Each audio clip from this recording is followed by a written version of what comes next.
saudara-saudara yang saya kasihi dalam Tuhan kita Yesus Kristus, ketika seorang guru sekolah minggu mengajar kepada anak sekolah minggu, dia menasihatkan agar anak-anak sekolah minggu itu tidak boleh ribut saat acara pemberitaan firman di gereja itu sedang berlangsung.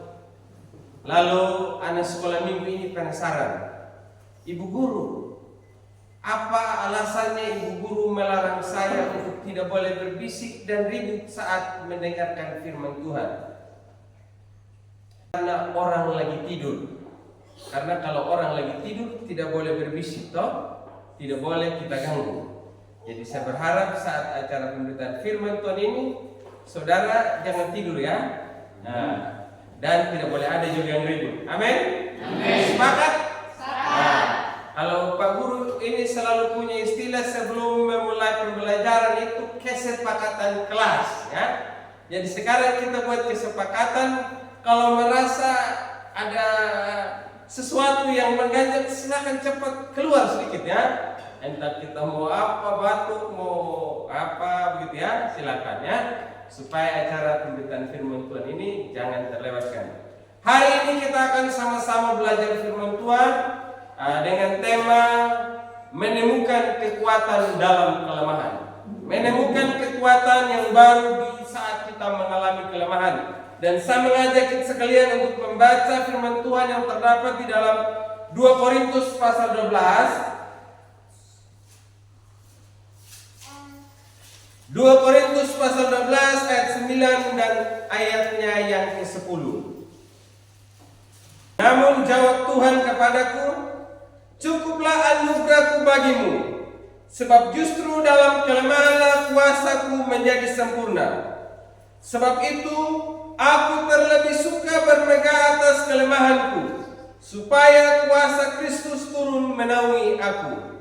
Karena itu aku senang dan rela di dalam kelemahan, di dalam siksaan, di dalam kesukaran, di dalam pengeriaan dan kesengsaraan karena Kristus. Sebab jika aku lemah, aku kuat. Menemukan kekuatan yang baru di saat kita mengalami kelemahan.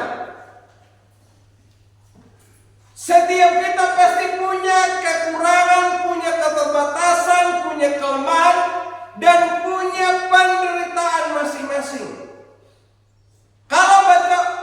Kalau kita baca secara keseluruhan dari firman Tuhan ini, mulai ayat pertama sampai ayat yang ke-10, di sini berbicara bagaimana Rasul Paulus mengungkapkan kelemahan dalam dirinya, dan dia katakan, aku telah berdoa 3 kali kepada Tuhan supaya utusan iblis, duri yang ada dalam dagingku itu dijauhkan. Tetapi ketika aku berdoa, Tuhan katakan, cukuplah kasih karuniaku bagimu. Ada beberapa versi, beberapa penafsiran terkait duri dalam daging yang disebutkan oleh Rasul Paulus. Yang pertama, ada yang menafsirkan duri dalam daging yang dimaksudkan oleh Rasul Paulus adalah kelemahan atau dosa yang dia lakukan. Makanya dia katakan ini duri dalam daging. Dengan mengaitkan ayat firman Tuhan yang lain mengatakan, aku menginginkan sesuatu yang baik, tetapi yang jahat itulah yang terjadi pada diriku. Aku ingin berbuat kebenaran, tetapi yang jahat itu yang kulakukan. Itu hal yang pertama. Hal yang kedua, ada juga yang menafsirkan duri dalam daging yang dimaksudkan oleh Rasul Paulus adalah penyakit secara fisik, yaitu penyakit karena matanya kurang melihat, sehingga dia katakan ini merupakan duri dalam daging karena merupakan kelemahan.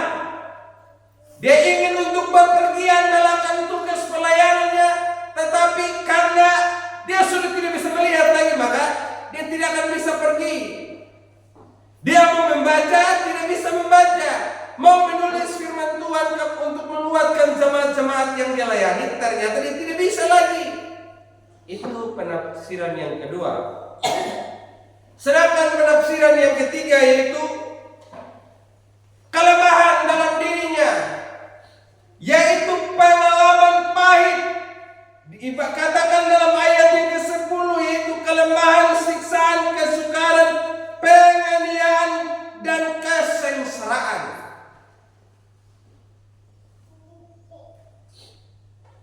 Dan saya lebih setuju dengan penafsiran yang ketiga, bahwa yang dimaksudkan adalah penderitaan, kelemahan, siksaan, dan penganiayaan yang dialami. Dan saya terlalu percaya bahwa setiap umat manusia tidak akan pernah luput dari berbagai penderitaan.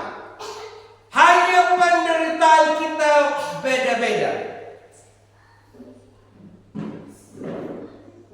Kelemahan kita beda-beda. Namun dalam menghadapi semuanya itu, apa yang harus kita lakukan sebagai orang yang percaya kepada Tuhan? Apakah dengan adanya kelemahan, dengan berbagai kesukaran, berbagai penderitaan dalam hidup ini membuat saudara menjadi makin lemah, membuat saudara makin jauh dari Tuhan, membuat saudara makin membuat jarak dengan Allah? Banyak orang di saat mengalami kesukaran, dia berpikir, wah, Tuhan sudah tidak sayang saya lagi. Saya sudah setia melayani Tuhan, saya sudah iring Dia sampai dengan saat ini. Tetapi kenapa kelemahan, kesukaran yang saya alami? Ya sudahlah, lebih baik memilih untuk mundur dari Tuhan, memilih untuk mundur dari pelayanan, memilih untuk tidak lagi setia dengan Tuhan. Hari ini kita bisa melihat 3 hal, Bapak Ibu. Ketika terjadi kelemahan dalam diri kita, maka hal yang pertama yang perlu kita pahami adalah kita harus sadar. Apa kata firman Tuhan? Cukuplah kasih karuniaku bagimu, cukuplah anugerahku bagimu. Kasih karunia. Di dalam kelemahan kita harus sadar bahwa sebatas itu kasih karunia yang kita alami. Ingat, kasih karunia yang kita terima dari Tuhan tidak selamanya harus bersifat kebaikan semata-mata. Amin. Muhammad ya kamu berarti ini kasih karunia yang saya dapatkan dari Tuhan. Tetapi ada kalanya Tuhan juga mengizinkan kita mengalami pengalaman yang pahit, sama seperti yang dialami oleh Ayub. Teman-teman Ayub mengatakan, ini karena kau buat salah makanya kau alami masalah yang sebesar itu. Kau sakit, hartamu lenyap, anakmu mati semua. Makanya kau harus bertobat. Apakah Ayub berbuat salah? Tidak. Bahkan di saat istrinya mengatakan, "Garangguna dapu parahaya na alam man luanan." Buktinya mana sekarang bahwa Tuhan sayang sama kau? Kita punya anak mati semua, kita punya kekayaan habis semua. Kau lagi sekarang sakit. Lebih baik kau kutuki Allahmu itu. Tapi kata Ayub, dasar kau perempuan gila, si tinggilan meong kurang ajar. Nah itu bahasa saya. Dasar kau manusia gila. Kau bilang kau kutuki Allahmu. Apakah kita hanya menerima yang baik saja dari Tuhan? Kita harus menerima semua hal yang Tuhan boleh izinkan terjadi dalam hidup kita. Berarti kita mengalami kesukaran, itu juga kasih karunia. Amin. Amin. Mengalami masalah itu juga kasih karunia.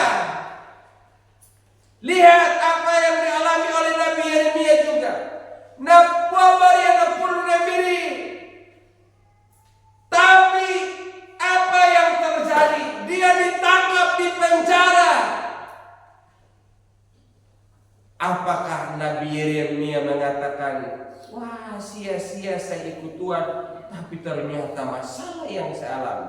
Tidak, tapi dia tetap bertahan dalam kesemuanya itu. Jadi kasih karunia yang Tuhan berikan tidak selamanya harus yang baik setiap saat. Amin.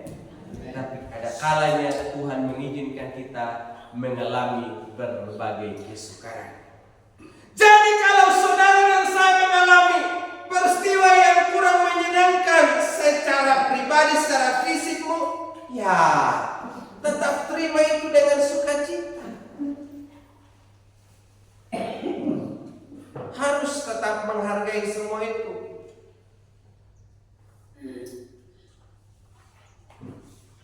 Firman Tuhan juga mengatakan bahwa setiap pengalaman-pengalaman sulit yang kita alami ini, walaupun mungkin bagi orang lain itu merencanakan sesuatu yang buruk terhadap kita, tapi kalau Allah sedang berpihak dengan kita, maka Tuhan dapat mengubah hal yang buruk itu menjadi sesuatu yang baik, yang membuat kita mengalami anugerah kasih karunia akhirnya. Saudara yang saya kasihi dalam Tuhan kita Yesus Kristus, hal kedua, kita dapat menemukan kekuatan yang baru di saat kita menghadapi kelemahan.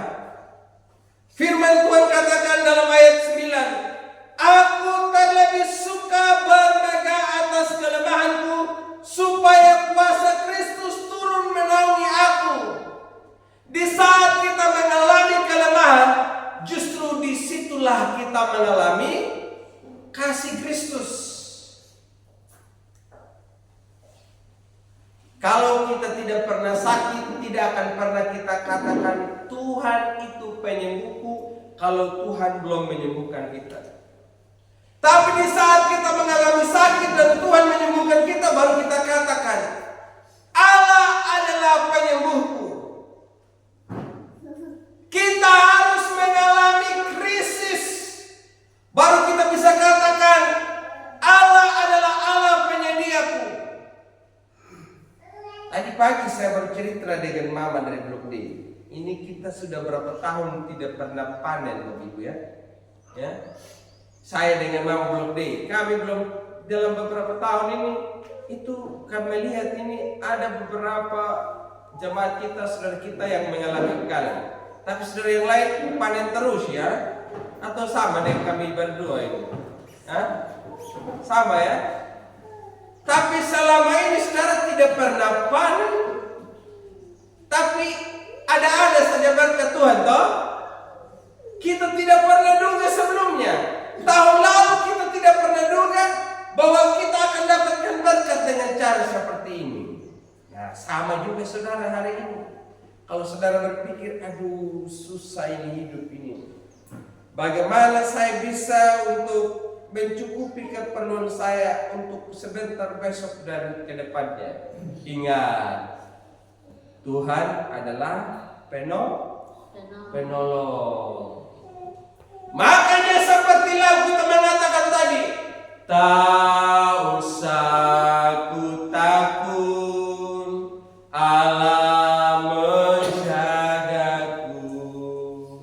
Tak usah ku bimbang, Yesus peliharaku. Amin. Amin. Iya, ingat, pujian di gereja itu menguatkan saudara sama seperti firman Tuhan. Amin. Amin.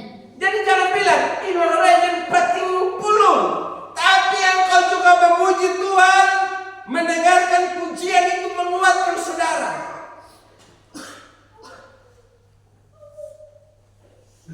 Justru dalam kelemahan pula aku melihat pertolongan Tuhan.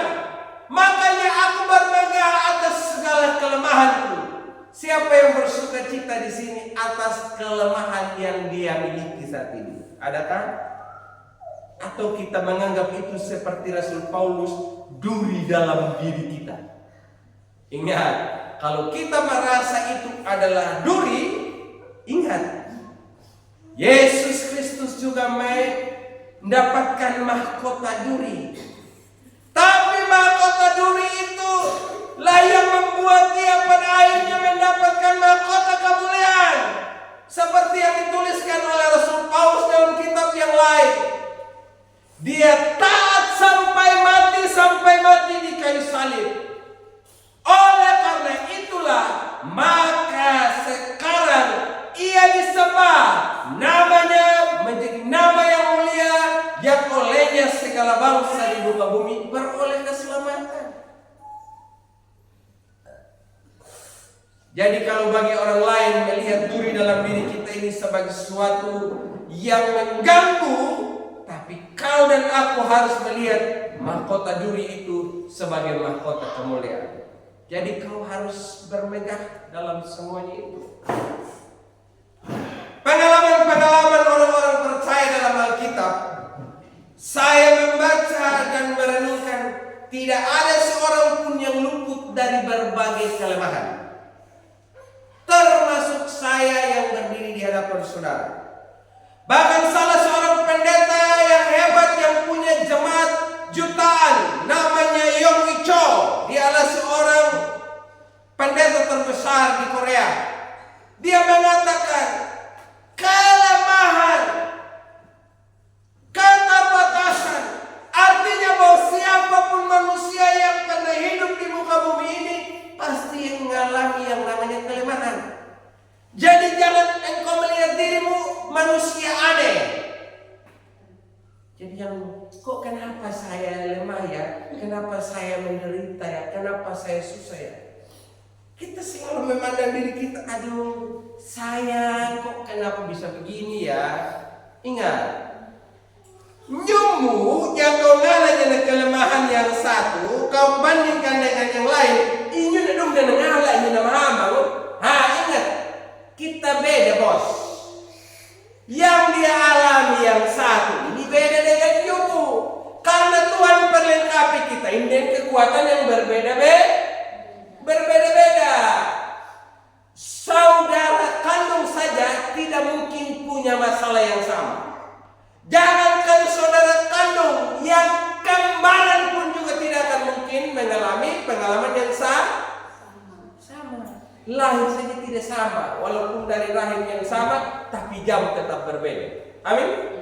Atau saudara pernah lihat, ini anak keluar langsung 2 orang dari rahim ibunya? Pernah? Tidak kan? Wih, nyumpui tadi kira tali halah ada tali. Lihat beda tiku mendamun. Saya pikir itu jangankan kita. Jadi jangan merasa diri ada lah. Kamu gak iya. Hahaman deh dengan tutun darah di dalam IC. Hahaman di pelayani. Gimana mulai dong? Nyaman mau pak. Ndak uku magueli nung nah nung nah huang pa alami man makan yang modal ning dirana. Ya. Karena Tuhan lihat kau mampu mengalaminya, makanya Tuhan izinkan kau buat mengalami hal seperti itu. Bagaimanapun kita mengalami semuanya itu dalam Kristus. Dibanding kita alami di luar Kristus. Ya. Justru di saat kita mengalami kelemahan, maka kita melihat kuasa Tuhan bekerja dengan dahsyat dalam hidup kita sebenarnya. Ya. Alamilah kuasa Tuhan di saat kita mengalami kelemahan. Alami kuasa Tuhan. Kelemahan apa yang kita rasakan saat ini? Kelemahan secara fisik, ingat Yesus penyembuh kita. Yesus juga menyembuhkan orang yang sakit. Kalau kita mungkin mengalami kelemahan secara jiwa, ingat Yesus adalah penyelamat jiwa kita. Kalau kita mengalami kelemahan secara mental, Tuhan juga mampu menolong kita. Orang gila di Gadara saja Tuhan bisa sembuhkan. Itu orang gila yang sudah bertahun-tahun alami gila, tapi dia bisa sembuh. Jadi kalau saudara agak mulai rasa gila, kau berdoa saja. Amin. Ada yang mulai agak kayaknya saya jadi aneh sekarang ya. Kayaknya berbeda dengan pengalaman hidup saya sebelumnya. Kayaknya kayak saya mau kayak gila begitu ya. Ingat, coba doa, amin. Ada yang mau kayak rasa mau gila-gila begitu. Ingat berdoa. Jadi berdoa. Kita mengalami sakit secara batiniah, secara rohani. Ingat, Yesus adalah penyelamat kita. Saudara yang saya kasih dalam Tuhan. Hal yang ketiga. Yang ketiga, firman Tuhan katakan, sebab jika aku lemah, aku kuat. Apa yang membuat Rasul Paulus bisa berkata demikian? Karena dia bisa melihat bahwa kelemahan itu sebagai peluang untuk mendapat kekuatan yang baru. Ada istilahnya SWOT, analisa SWOT. Ada bahasa Inggris ini nama ibu ya kan pani yang kita DPM ini. Nah ini ada film ini ya. Tapi S-nya ada strong, kekuatan. Ini bisa bahasa Inggris bu ya. Jadi kekuatan, ada kelemahan, ada peluang dan ada tantangan. Itulah hidup.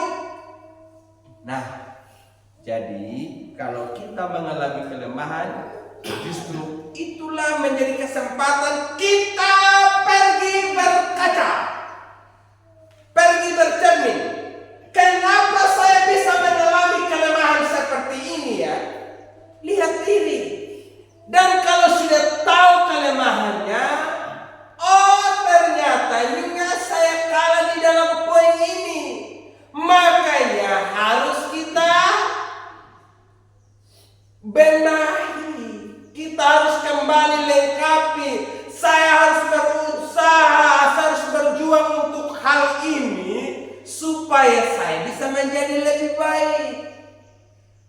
Tapi kalau kita punya kelemahan, kita sombong lagi, tidak akan pernah bisa. Istilah lainnya, sudah on, sombong lagi, tambah parah lah kau. Sudah bodoh, sombong dengan kebodohan, maka tambah bego lah kita. Itu. Tapi dia kata kita ini saya punya kelemahan, keterbatasan. Maka kita berjuang supaya kita bisa mengatasinya. Dan pada akhirnya kita bisa menjadi sempurna. Saya terlalu yakin Bapak Ibu, kalau kelemahan yang kita alami, kita mampu untuk mengatasinya, maka kita akan menjadi lebih baik daripada tahun-tahun sebelumnya. Saya banyak mendengar Bapak Ibu ya, orang bilang saya ini punya kelemahan Pak. Dari 10 tahun yang lalu sampai dengan saat ini, kelemahan yang sama seperti itu terus saja. Lalu saya pikir, selama jadi orang Kristen, kira-kira apa yang dia atasi sebetulnya supaya jangan ulang lagi. Kita kadang tidak mau mengatasi, tidak mau untuk bisa menyelesaikan.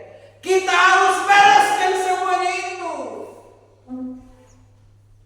Makanya kita bisa berkata seperti Rasul Paulus, kalau aku lemah, aku kuat. Karena di saat aku lemah, aku bisa melihat diriku, aku kurang di sini, dan aku bisa memperlengkapi diri dengan baik. Sehingga hari-hariku menjadi lebih baik. Kalau secara manusia saja, betul lapintana, kita lahir dengan tidak tahu apa-apa. Kita lahir tidak ada seorang pun yang bisa ngomong papa mama. Kita lahir hanya dengan dalam beberapa bulan ke depan baru kita dilatih papa.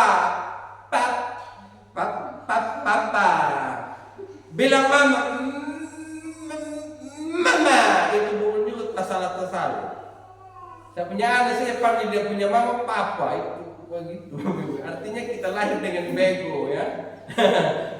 Termasuk saya juga, panggil mamanya papa, itu artinya bodoh.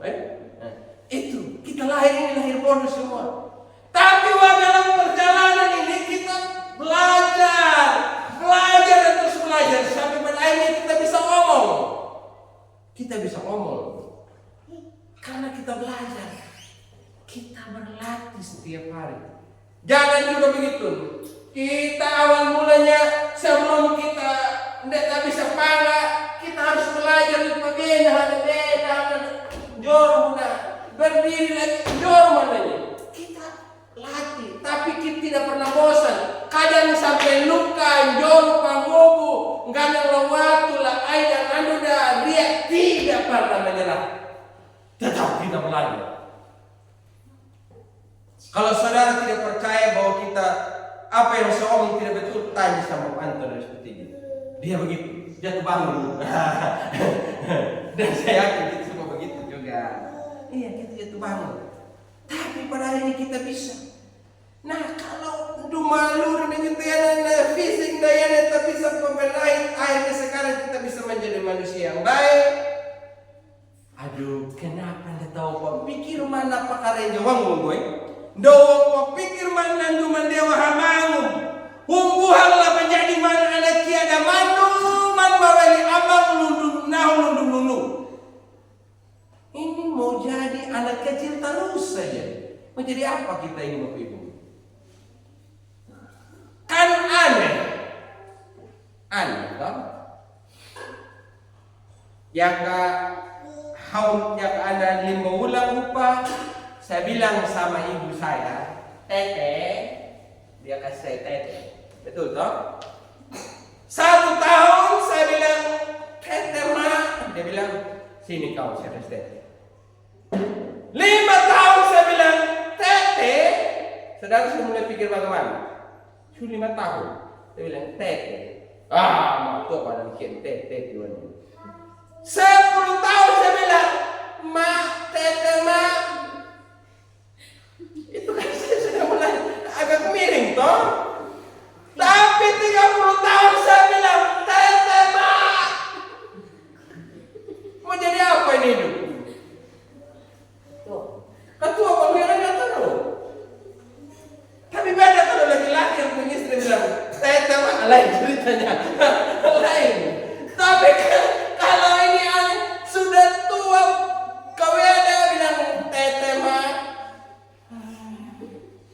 Bahkan orang gila sekalipun yang saya pernah lihat belum pernah berteriak di jalan Tete, belum pernah. Apalagi kau yang waras dengan saya ini. Bagaimana? Jadi ingat, artinya jangan suka manjain diri sendiri. Jangan kasih manja ini hidup. Latih. Apakah dalam latihan itu tidak membutuhkan proses, bahkan kadang menyakitkan? Pasti kita alami hal itu. Tapi untuk membuat saudara harus mengalami kekuatan yang baru, dan Tuhan harus menghadapi semua itu. Jadi itu saudara-saudara. Dan yang terakhir, di dalam kelemahan kita, itu menjadi kesempatan bagi kita untuk bersandar pada Tuhan. Nah, bersandar sama Tuhan. Kita tahu ini saya punya kelemahan. Artinya kita berserah sama Tuhan, bersandar sama Tuhan. Belajar seperti Rasul Paulus. Dia berdoa kepada Tuhan, Tuhan kuserahkan hidupku dalam tangan-Mu. Hidupku dalam tangan-Mu Tuhan. Dia serahkan.